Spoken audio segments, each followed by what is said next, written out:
পাখির মতো উড়ে বেড়ানোর ইচ্ছে মানুষের বরাবরই। সমুদ্রের উপরে ভেসে বেড়ানোর রোমাঞ্চকর অনুভূতি কে না পেতে চায়। এই ইচ্ছে পূরণের নানা উপায় রয়েছে। সেই অভিজ্ঞতা নেয়ার স্বাদ থাকলেও সাধ্য হয়ে ওঠে না সবার। তাই তো কক্সবাজারের প্যারাসেলিং এখন পর্যটকদের পছন্দের শীর্ষে।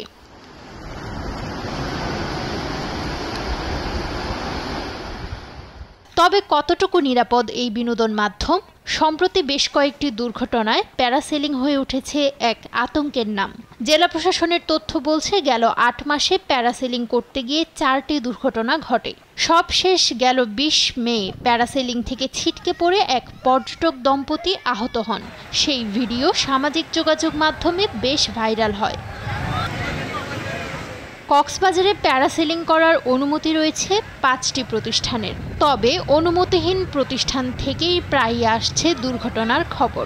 বারবার এমন দুর্ঘটনার খবরে পর্যটন শিল্পে বিরূপ প্রভাব পড়বে বলে মনে করেন পর্যটন ব্যবসায়ী ও স্থানীয়রা। এখানে যদি কোনো দুর্ঘটনা ঘটে তাহলে এটি আবার পর্যটকদের মধ্যে নেতিবাচক প্রভাব ফেলবে, পর্যটন কমে যাওয়ার সম্ভাবনাও রয়েছে। আমরাও চাই আসলে প্যারাসেলিংটা থাকুক কক্সবাজারে, তবে দক্ষ চালক দ্বারা এটা পরিচালিত হোক এবং যাদের অভিজ্ঞতা সম্পন্ন এই বিষয় নিয়ে তাদেরকে কাজে লাগানো।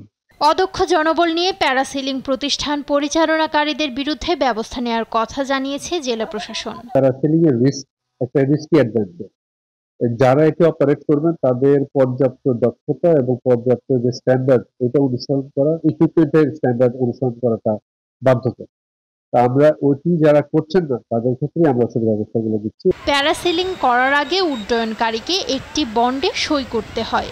বন্ডে লেখা থাকে, প্যারাসেলিং এর সময় কোনো দুর্ঘটনা ঘটলে তার দায় নেবে না সেবাদাতা প্রতিষ্ঠান। তাই ঝুঁকিপূর্ণ এই বিনোদনে দক্ষ ও প্রশিক্ষিত কর্মী চান পর্যটন সংশ্লিষ্টরা। নিউজ ডেস্ক, দেশ টিভি।